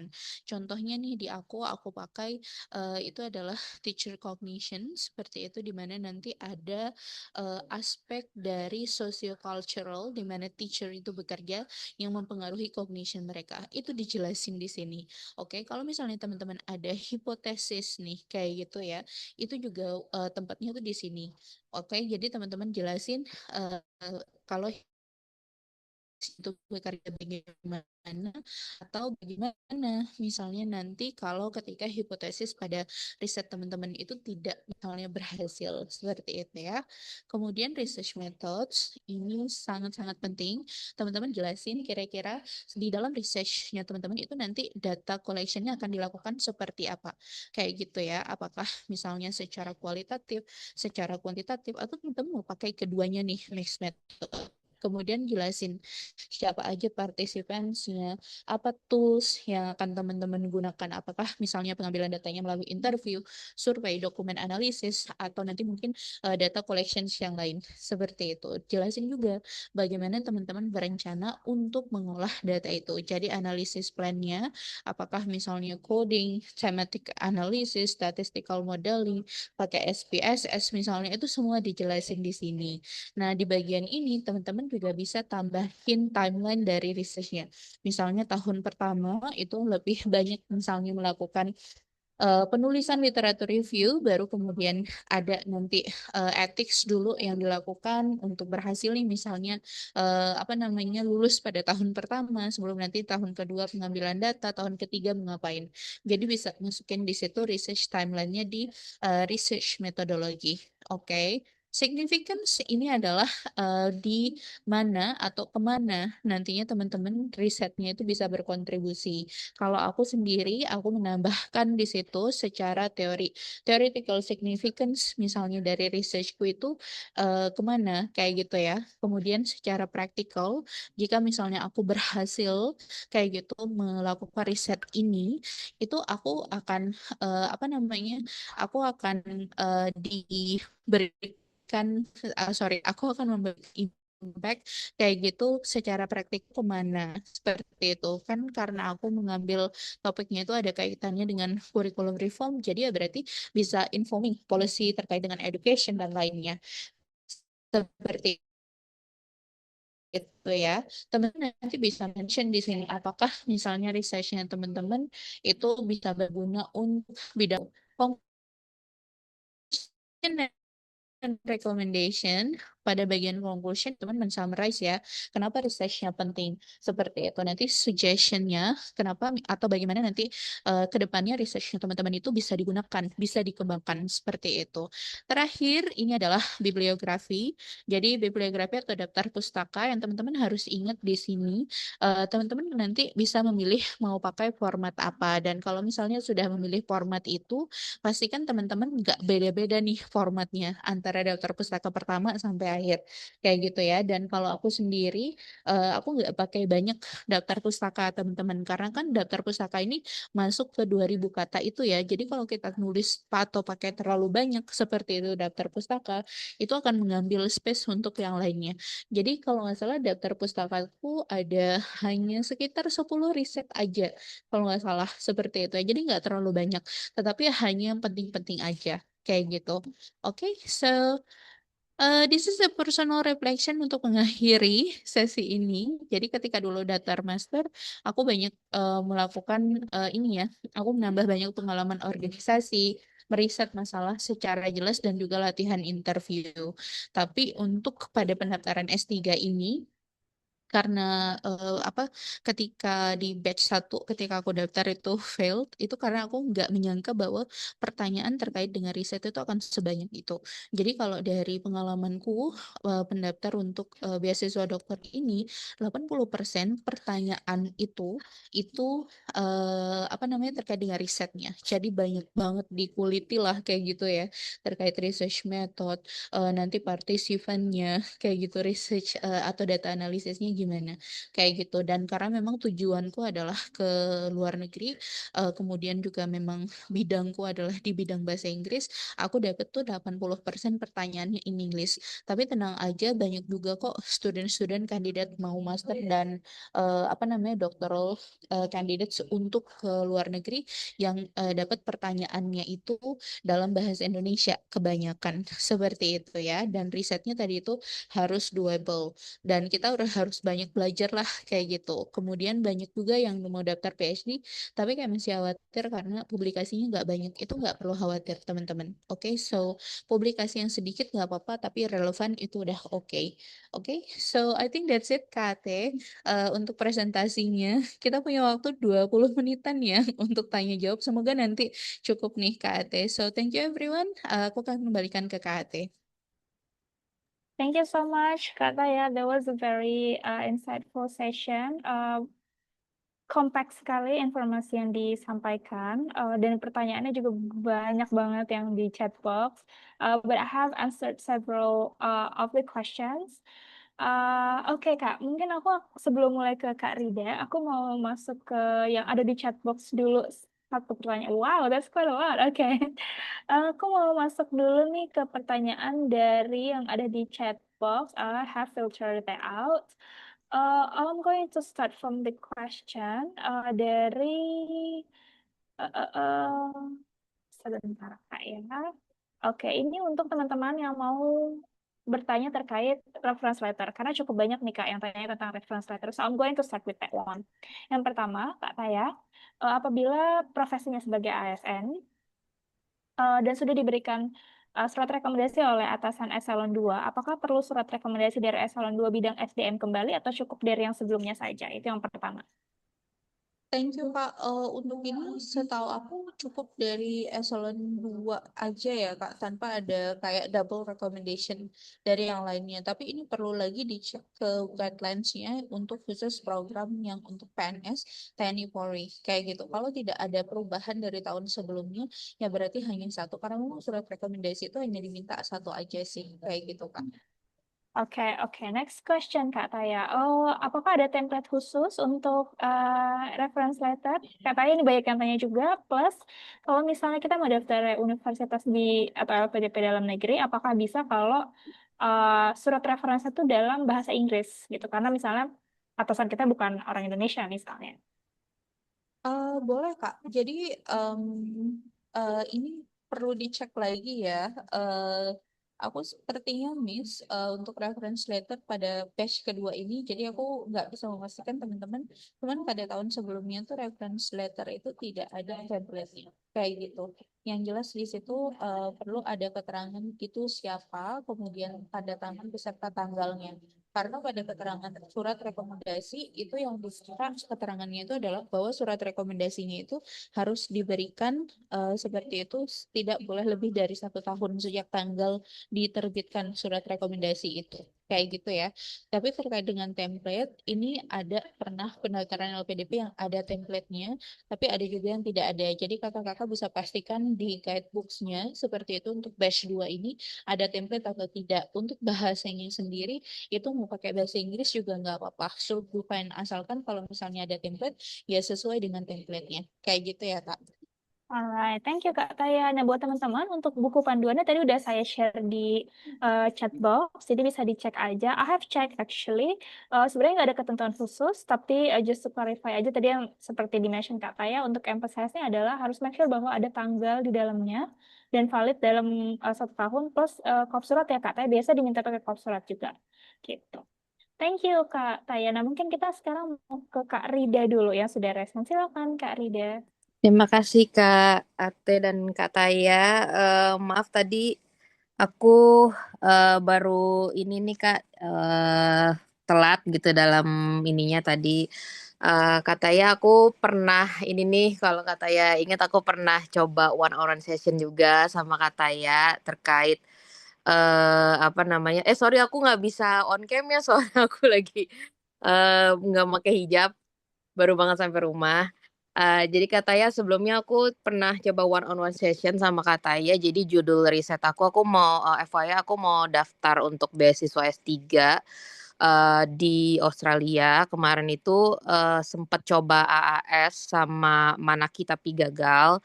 Nah sekarang mau coba LPDP karena sejauh yang saya tahu kalau nggak salah nih ketika kita punya LOE apa conditional kalau nggak salah nggak perlu IELTS atau kayak gimana gitu. Aku juga belum begitu detail untuk baca ininya. Jadi termasuk terlambat juga nih gitu. Karena kemarin LOA conditional aku tuh sempet stuck gitu di SPV tapi ternyata berjalan nih dan mudah-mudahan aku bisa daftar. Nah, pertanyaan aku Kak, jadi sebenarnya judul aku tuh lebih ke consumer resilient to online scam. Jadi lebih ke arah behavior dan komunikasi kita untuk masyarakat gimana cara mereka menangani digital scam. Nah, aku dapat SPV itu dari psikologi gitu dari apa doktoral psikologinya di Western Australia. Tapi aku dapat second SPV-nya itu dari jurusan apa sih namanya digital engineering lah Kak gitu. Jadi STEM banget nih yang kedua, sedangkan SPV pertama tuh kayaknya lebih ke share. Nah, pertanyaan aku kan bisa dikasih advice nggak ya kata ya aku tuh masukin jalurnya tuh jalur yang mana gitu. Karena emang sebenarnya aku ngambil tema ini tuh supaya aku bisa menyasar ke STEM juga gitu. Tapi ternyata memang ketika dalam pemilihan SPV dapatnya memang yang psikologi, yang share dan sekarang kan LPDP itu kan 80% katanya lebih ke STEM gitu. Jadi itu aja sih katanya yang masih aku bingungin untuk daftarnya nanti gitu. Terima kasih Thank Kak Raya. you. Yes, thank you Kak Rida sudah bergabung kembali ya. Aku juga masih ingat dulu apa namanya sempat ada sesi dengan Kak Rida ya. So, unfortunately biasanya ketika mendaftar untuk S3 itu Kak, fakulti yang akan nanti ikut, yang akan muncul dan akan terbaca ya di dokumen itu ya fakulti yang sesuai dengan si atau main supervisornya Kak, seperti itu. Dan memang lumrah kalau misalnya kadang riset kita itu ada supervisor yang second atau third Hmm. supervisornya itu dari luar fakultinya Kak. Kayak gitu. Tapi fakulti yang mengikuti nanti ya tetap ke fakulti yang Hmm. pertama Kak. Kalau misalnya psikologi di fakultinya itu adalah di apa namanya art and humanities atau social science, ya berarti masuknya nanti ke share Farida. Oke. Mm-mm. Oke, berarti aku coba aja yang share kali ya Kak. Mm-mm. Kirain tadi bisa digeser-geser ke STEM. Oke. Betul, Kak. Ya, soalnya kalau misalnya memang topiknya Kakak dianggap apa namanya sebagai share, Hmm. sorry, STEM seperti itu ya, berarti harusnya nanti nggak akan dikasih nih kayak gitu si Hmm. psikologi Iya, profesor iya. ini yang jadi main Hmm. supervisornya. Kayak gitu ya, Kak. Oke, Kak ya. Terima kasih banyak All the jawabannya Kak ya. best, Karida. Amin, thank you Kak. Thank you. Oke. Thank you, Kak Rida dan Kak Taya. Berikutnya Kak Faiza. Silakan Kak Faiza. Malam kata ya sama kate. Mohon maaf saya off cam karena udah dinyalain cuman nggak nggak tampil, sorry. Jadi gini Kak, kebetulan aku mau ini first time aku mau coba untuk ikut beasiswa LPDP ini. Cuman sepertinya aku nggak akan ikut yang di batch kedua karena aku masih benar-benar jauh dari persiapan. Yang ingin aku tanyakan adalah terkait publikasi ilmiahku gitu ya. Kebetulan aku itu masih ongoing, belum di approve gitu ya. Kalau misalnya belum punya publikasi ilmiah sama sekali gitu, apakah itu akan bermasalah dengan penilaian nanti ya Kak? Sorry Kak, ini untuk jenjang S3 maksudnya ya? Iya, betul, betul. Mhm. Sebenarnya kalau ada publikasi ya better Kak, tapi sebenarnya yang diminta itu sebenarnya bukan hanya publikasi tapi pengalaman riset ya Kak ya, seperti itu. Nah, ketika kita S1 dan S2 di Indonesia, itu kan kita selalu diminta lulusnya ya dengan riset kayak gitu Kak, atau skripsi kayak gitu ya Kak ya. Berarti sebenarnya kita sudah punya tuh pengalaman riset seperti itu Kak. Oke, walaupun ya Oke. skripsi kita tidak dipublikasikan Iya, betul. seperti itu. Jadi, kalaupun misalnya sekarang apa researchnya kakak itu belum terpublish, itu tetap bisa dimasukin kok kak ke dalam research experience kayak gitu. Karena setahu aku ketika dulu aku daftar itu nggak wajib kita menyertakan link publikasinya. Jadi nanti bisa dijelasin aja. Sama ini termasuk juga kalau misalnya kakak pernah melakukan riset tapi itu tidak dipublikasikan, cuman di presentasikan dalam seminar atau konferensi internasional itu juga bisa kayak gitu ya Kak. Oke, tapi baliknya bagusnya kakak-kakak setidaknya punya pengalaman riset yang apa ya, yang relevan dengan topik sebelumnya. Jadi aku nih ketika daftar S3 dulu dengan topik pertamaku itu baru banget kayak gitu. Aku belum pernah punya riset di bidang itu sebelumnya. Dan itu yang dijadikan pertanyaan, bukan apakah aku punya seberapa banyak riset dan apakah ini dipublishnya di Scopus kayak gitu atau masih hanya Sinta aja. Kayak gitu ya Kak ya. Oke, semoga Oh, menjawab Kak. iya, untuk satu lagi Kak mohon izin, untuk proposalnya aku nanti itu lebih baik kita fokusnya itu sama dengan hasil penelitian aku yang pernah aku lakukan atau enggak ya Kak baiknya? Ini tergantung Kak, tergantung Kakak Oke, oke. mau apa namanya mau jadi expert di bidang yang memang pernah Kakak teliti atau Kakak pengen jadi expert di bidang lain seperti Oh iya, itu. Jadi oh berarti itu nggak nggak jadi problem harus ya Kak? nggak Oh harus iya, oke, kayak oke. sekarang penelitianku pun itu hanya aku pernah lakukan ya sorry yang aku pernah lakukan tuh nggak ada yang sama kayak gitu Kak dengan penelitianku sebelumnya yang aku presentasikan dan aku minta ke LPDP untuk aku akan lakukan di S3 ini. Tapi ya aku justifikasi kenapa kemudian aku pengen melakukan ini kayak gitu yang berbeda dari penelitianku sebelumnya seperti itu ya Kak ya. Oke, baik-baik. Terima kasih kata ya, Kate. Sama-sama Kak. Thank you, Kak Bayan dan Kak Faiza. Kak, sebelum aku ke Kak Zauja, aku mau ke chatbox sebentar ya, Kak ya, karena ada cukup banyak juga di chatbox. Kak, ini ada yang menarik nih, Kak. Dari banyak pertanyaan, ada beberapa pertanyaan yang berkaitan dengan your teaching experience, Kak Taya. Yang pertama, how do you connect your teaching experiences to the urgency of studying abroad? Mungkin bisa langsung dijawab singkat, katanya untuk yang itu nanti berikutnya akan ada lagi yang berkaitan dengan your teaching things. Yes. Thank you Kak. Jadi aku menyebutkan pengalaman mengajarku sebagai dosen sebagai awal atau akar kenapa aku bisa melihat terkait dengan minimnya materi untuk program ESP English for Specific Purpose di bidang vokasi kayak gitu. Nah, kenapa kemudian aku harus sampai belajar kayak gitu ya ke luar negeri untuk mencari tahu ini? Ya karena memang apa namanya si calon supervisorku itu kayak gitu dia banyak melakukan penelitian terkait dengan kurikulum desain untuk vocational higher university seperti itu Kak. Makanya itu relevan walaupun dia melakukan penelitian tentang kurikulum desain di bidang edukasi ini ya bukan di Indonesia kayak gitu. But I want to learn so I can adopt kayak gitu adapt ya. Apa diadopsi kayak gitu ke kurikulum di Indonesia terkait dengan itu saat itu walaupun sekarang aku fokusnya ke teacher cognition akhirnya karena nggak menemukan ya supervisor saat itu yang available supervisor yang aku sebutkan di dalam isaiku sayangnya at the time itu dia udah full nggak bisa lagi mengambil bimbingan sampai tahun 2027 jadi aku harus ganti kayak gitu topiknya tapi topik dan masalahku awalnya dari itu kayak gitu ya Kate.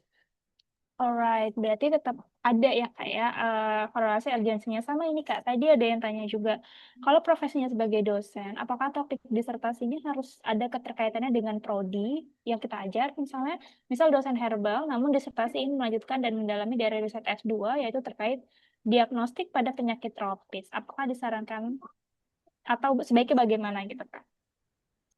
Akan lebih mudah kalau memang sesuai dengan programnya Kak ya, karena kan nanti kita kan akan kembali kayak gitu ya ke program itu ketika kita sudah selesai, kita akan kembali ke home base kita di university dan program studi itu.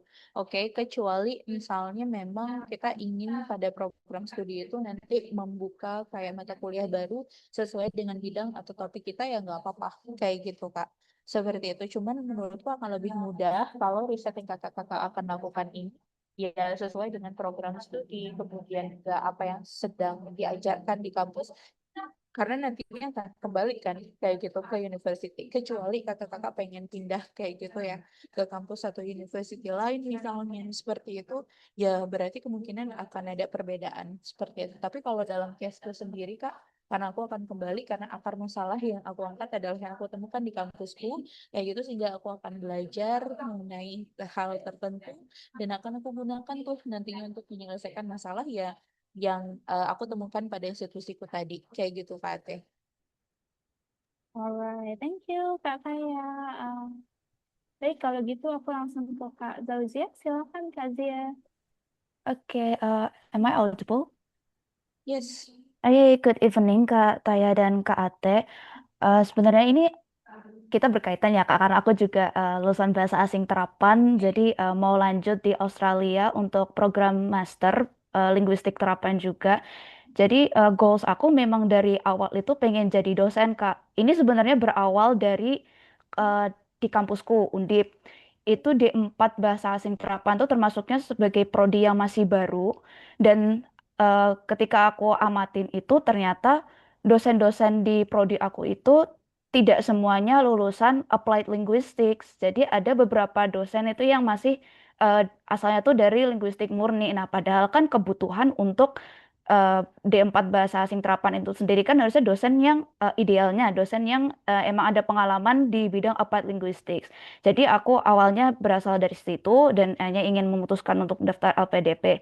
Nah, pertanyaan aku tuh adalah apakah untuk DSI itu aku spesifik membahas isu yang ada di kampusku itu, ataukah aku harus kayak juga membawa isu ini ke apa ranah nasional seperti itu, Kak?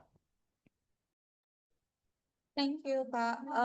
Betul, jadi aku dulu ambil applied linguistik ya Kak, karena memang asalnya aku pengen jadi dosen linguistik kayak gitu. Alasan kuatku adalah karena di kampusku itu dosen linguistik itu hanya satu orang aja. Sementara linguistik itu diajarkan tidak hanya pada pendidikan bahasa Inggris, tapi juga bahasa Indonesia, sastra Inggris, dan sastra Indonesia kayak gitu.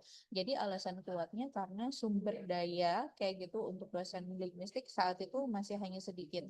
So I use apa namanya situasi di institusiku Kak Jauzia untuk sebagai akar masalahnya. Tapi aku tambahin data kayak gitu ya, bahwa misalnya di kampus-kampus lain atau secara banyak itu jumlah apa namanya dosen linguistik dibandingkan lainnya kayak gitu itu sangat sedikit Kak, seperti itu. So ada kebutuhan itu.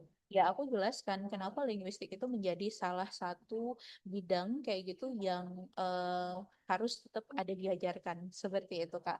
Jadi memang akar masalahnya karena kebutuhan linguistik seperti itu sih Kak Yauzi ya. Jadi kakak bisa mulai dari institusi, kemudian tapi kasih kayak gitu ya data nasional, bagaimana minimnya, bagaimana banyak misalnya program studi atau jurusan yang membutuhkan itu, tapi pengajar yang di bidang atau expert di bidang linguistik itu masih sedikit. So apa yang Kak Jauzia nanti akan gunakan nih isunya itu sama persis dengan yang aku berikan saat dulu mendaftar untuk PS2 kayak gitu di LPDP Kak.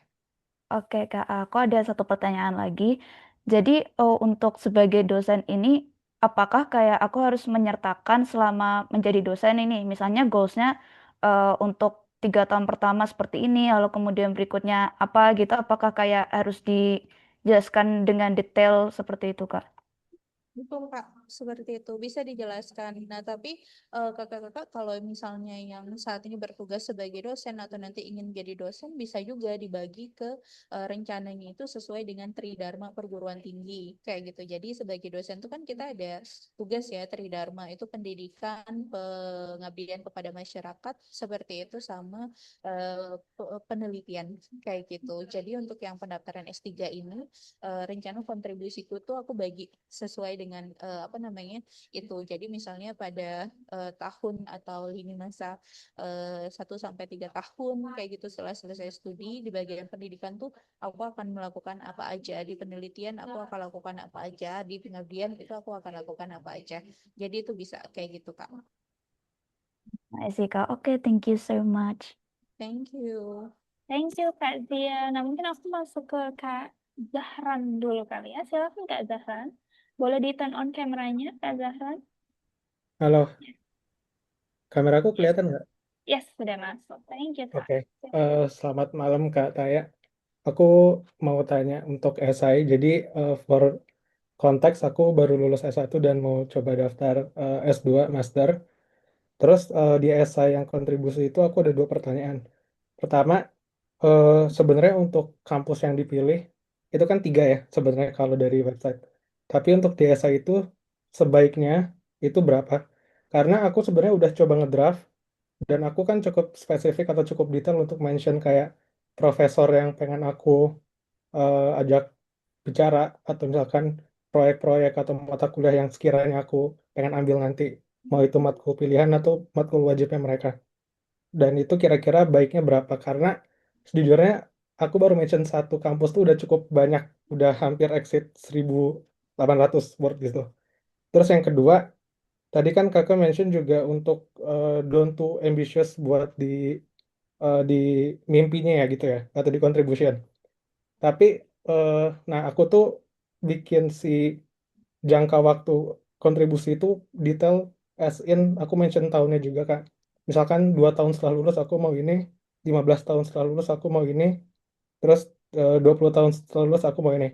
Nah sebaiknya apakah itu di-mention aja kayak spesifik tahunnya berapa, atau sebaiknya kayak bilangnya aja kayak jangka menengah, jangka panjangnya, jangka pendeknya gitu Kak. Mungkin itu aja, thank you. Thank you Kak Zaran. Jadi memang satu aja Kak, karena kalau tulis tiga-tiganya program studi dan alasan kenapa mau ngambil itu, ya pasti kebanyakan. Sedangkan kan kita nanti akan panjang dan banyak pada isu ya, karena kita harus masukin data untuk ngasih lihat bahwa itu tuh urgent sama rencana kontribusi, karena kita pengen lihat itu tuh konkret seperti itu ya Kak, dan beneran bisa dilakukan. Jadi satu aja pilihan kampus pertama Kak, karena nanti ketika sampai tahap interview, itu ya kebanyakan yang ditanyakan di pilihan pertama itu aja Kak, seperti itu. Jarang banget aku sendiri nggak pernah ditanyakan ke kampus pilihan kedua, ketiga, baik ketika waktu itu seleksi untuk master ataupun doktoral kayak gitu ya Kak Zaran. Untuk yang tadi apakah jangka panjang, pendek, menengah kayak gitu, itu harus spesifik waktunya. Ini yes and no. Kakak bisa spesifik gak masalah, malah menurutku akan lebih bagus, tapi juga bisa fleksibel nggak ngasih waktu. Cuman ya itu pasti nanti ditanyain kira-kira berapa lama kamu berencana untuk atau kamu planning untuk melakukan ini. Kalau misalnya kita nggak tulis kayak gitu ya, ya kita harus kasih tahu dan harus bisa justifikasi kenapa ini 2 tahun, kenapa ini 3 tahun seperti itu Kak.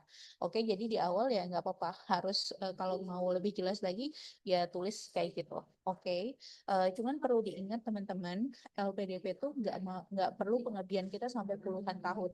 Jadi di kontrak kita dengan LPDP itu pengabdian tuh kalau dulu pas S2 itu di kontrakku itu 2N+1, 2 kali masa studi plus 1 tahun. Artinya kalau aku masa studinya masternya 2 tahun, berarti aku harus mengabdi itu hanya 5 tahun. Ya jadinya ketika ngebuat rencana kontribusi ya aku tulis selama 5 tahun itu aku akan lakukan apa kayak gitu. Kalau misalnya teman-teman tulis rencana pengabdiannya tuh kayak 10 tahun ke depan kayak gitu, itu kepanjangan kayak gitu. LPDP kan ngasih investasi berupa uang ngebayarin teman-teman untuk ngedapetin hasil atau dampak langsung. Kalau dampaknya baru bisa dirasain 10-15 tahun lagi, ya pasti akan milih yang lain dong, yang misalnya mengajukan kontribusi yang dampaknya itu bisa langsung dalam 3 tahun pertama kayak gitu. Jadi nggak usah terlalu panjang, sesuai aja dengan pengabdian kita. Misalnya ya kalau teman-teman yang ke Inggris masternya kan hanya 1 tahun, ya pengabdiannya bisa dalam 4 tahun, 5 tahun itu aja udah cukup. Kayak gitu Kak, lebih. Oke, mungkin satu pertanyaan terakhir Kak. Tadi kan Kakak juga mention buat nyebutin data yang kredibel untuk di esai ya Kak. Nah itu cara citationnya itu kayak bilang aja misalkan berdasarkan data Tulis dari aja World Kak Bank. sumbernya, Oh, kayak gitu. oke. Berdasarkan misalnya data dari kementerian apa, data dari BPS di 2026, seperti itu ya. Data dari Research Center di ini, kayak gitu. Jadi tulis aja. Jadi nggak perlu citasi yang ini, karena memang nggak bisa, kayak gitu. Dan di essay kan nggak ada citation ya, kayak gitu di bawah ya. Oke. Thank you Kak Taya. Thank you, Kak Zahra. Nah, kita masih ada banyak pertanyaan. Kak Taya tadi ada Kak Anissa juga masih resen. Tapi saya hold dulu sebentar. Kak Anissa, saya mau mengizinkan Kak Taya untuk minum dulu sebentar. Sambil Kak Taya boleh minum dulu. So I'm just going to give you guys a little bit information, just a quick reminder. Um, jadi buat teman-teman di sini, karena udah join sesi malam ini, so I have this one for you. Jadi banyak banget yang tanya sama kita kalau misalnya di Tibra bisa atau enggak buat mock interview. Nah, kalau misalnya teman-teman di sini nantinya mau mock interview, itu bisa ya teman-teman. Jadi di Tibra tuh ada memang fokus untuk mock interview preparation. Kalau misalnya mau persiapan LPDP, terus mau ambil mock interviewnya aja nih di Tibra itu bisa. So we do have like 40% off. Jadi silakan bisa pakai kode voucher ini. Bisa di screenshot aja untuk promonya. Jadi nanti bisa dipakai kalau teman-teman mau daftar untuk si mock interview LPDP-nya. Gitu. And then we do also have this grammar accelerator class. Jadi kalau misalnya mau persiapan IELTS and you have like 15% off juga sebelum persiapan IELTS untuk mastering grammar itu masih bisa juga. So you can also screenshot this part. And last but not least, if you guys want to discuss further with our team, boleh banget. Nanti kalau di tim admission itu ada AT dan juga ada Kak Iva. Dan kalau di tim scholarship itu biasanya ada Kak Taya dan ada Kak Doki juga, ada Kak Iva juga yang part of the scholarship team. So we have um, one-on-one session biasanya sama teman-teman di sini untuk persiapan LOE maupun persiapan untuk scholarship-nya. Gitu. Biasanya Kak Taya juga akan mentoring untuk SILPDP-nya ya, Kak Taya gitu termasuk untuk mock interview. Jadi guys, boleh di-scan barcode ini. Nanti ada biasanya akan ada sesi onboarding untuk pengenalan program mentoringnya. So if you guys interested buat join program mentoringnya di Tiga, boleh banget. Ada yang program yang free, ada juga program yang berbayar, jadi bisa disesuaikan dengan kebutuhan teman-teman. Itu paling informasi sedikit. So, karena masih banyak pertanyaan, Kak Taya, aku akan move ke Kak Anissa. Silakan, Kak Anissa. Ya, terima kasih Kak Atis. Suara saya jelas ya? Yes, jelas sekali, Ya, Kak. ya kan kebetulan ini saya sudah dapat LOE ya dari Ya. Warix untuk PhD in Education, Warix sama Warix di UK sama Helsinki di Finland gitu. Cuman masih belum bisa mutusin mau kemana intinya gitu dari dua universitas itu karena kan ada pro and cons-nya masing-masing ya. Nah, apa namanya? Menurut Kak Taya, eh kalau saya daftar yang LPDP tapi yang pendanaannya parsial untuk pilihan pertamanya nanti Finland, pilihan keduanya yang di Warix eh itu nggak sih aman nggak sih gitu karena mengingat bidang education itu kan di share apa namanya share itu kan kecil ya chance-nya ya daripada yang STEM gitu makanya akhirnya karena ini percobaan pertama saya gitu untuk LPDP jadi saya kepikiran apakah eh, ngambil parsial karena di Finland kan tuition fee-nya kan zero ya jadi nanti tinggal tunjangan lain-lain apakah strategi itu aman untuk saya atau tetap fully funded agar nanti akhirnya kalau saya mutusin di UK ya sudah udah aman gitu karena kalau UK nggak mungkin saya parsial kan gitu walaupun Warik saya letakkan di nomor 2 untuk pemilihan kampusnya gitu gitu kata ya. Thank you Kak. First of all, congratulations udah punya LOE ya Kak dari beberapa kampus ini. Kalau dari aku ini tergantung Kak. Kalau memang misalnya Kakak lebih suka studinya atau si supervisornya di Finland, lebih baik ya memang ambil Finland dan nanti bisa lewat parsial karena menurut pengalaman kita dari banyak student yang tahu lulus di Tibra itu banyak juga yang dapat yang parsial kayak gitu ya Kak ya. However, kalau misalnya dari pertimbangan kakak lebih suka nih studinya yang ke Warwick, ya bisa ambil fully funded kayak gitu. Maksudnya confident aja sih kayak gitu Kak Anissa ya. Karena nggak hanya terkait dengan ini, kita juga kalau menurutku PhD karena panjang dan ribet harus pertimbangin ya Kak ya kayak gitu. Iya. Apakah supervisornya atau kampusnya atau negaranya itu yang memang yang kita mau kayak gitu. Artinya kalau hanya untuk mendapatkan LPDP, chance-nya lebih besar terus memilih parsial, tapi dari kualitas kampus misalnya di Finland ini jauh dari yang di UK kayak gitu, menurut aku tetap lebih worth untuk dicoba dapetin kesempatan untuk studi di kampus yang lebih baiknya kayak gitu ya Kak Anissa ya. Oke, jadi kalau yang di Finland ini walaupun dia bisa nanti parsial tapi kakak ada lebih banyak cons-nya kayak gitu ya, karena nggak hanya tentang ya tadi itu fundingnya aja, tapi kayak sayang aja nanti kalau setengah hati tapi karena pengen dapetin LPDP tetap ngambil kuliah di situ, sayang aja kayak gitu Kak. Aku sendiri Kak, Hmm. aku tetap confident walaupun di awal tuh nggak punya LOA kayak gitu, aku coba daftar aja karena ya aku pengennya kampusnya yang bagus kayak gitu sih Kak Anissa. Oke, jadi Oh gitu. kembali ke Kak Anissa. Jadi malah aku switch aja nomor satunya jadi Warix ya. Mhm. Oke. Oh Aku gitu ya. begitu. Heeh. Kalau misalnya memang Warix lebih bagus ya coba aja Kak kayak gitu yang Warix. Seperti itu ya. Gitu ya. Cuma ya itu apa namanya depositnya ini yang banyak. Um, Karena bawa family ya, jadi ini ada pro and cons-nya itu di situ. Karena saya bawa family nanti gitu. Nanti mungkin bisa kayak Kakak pergi berangkat dulu kayak gitu baru deh nanti setelahnya tahun kedua kayak gitu bisa menyusul. Jadi kita bisa nabung-nabung dulu kayak gitu Kak. Karena memang mahal sih. Hampir 100 jutaan kayak kayak kan seperti itu. Mm-mm. Oh ya Kak, terakhir untuk parsial itu nanti kita pemilihannya itu di akhir atau dari awal sih ya? Soalnya kan ini Dari saya udah nyoba-nyoba kan ya.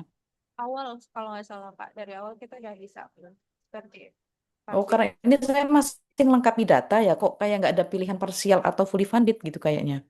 Apa Oh, saya belum nemu atau nanti ya kayak gitu Kak. Soalnya tiap tahun tuh dia beda-beda nih kayak gitu si akun LPDP-nya ya seperti itu. Tapi nggak apa-apa ya. Hmm, Terus nanti bisa tentukan kan juga oke harusnya. oh gitu. Oke, terima kasih ya Kak Taya, Kak Ate.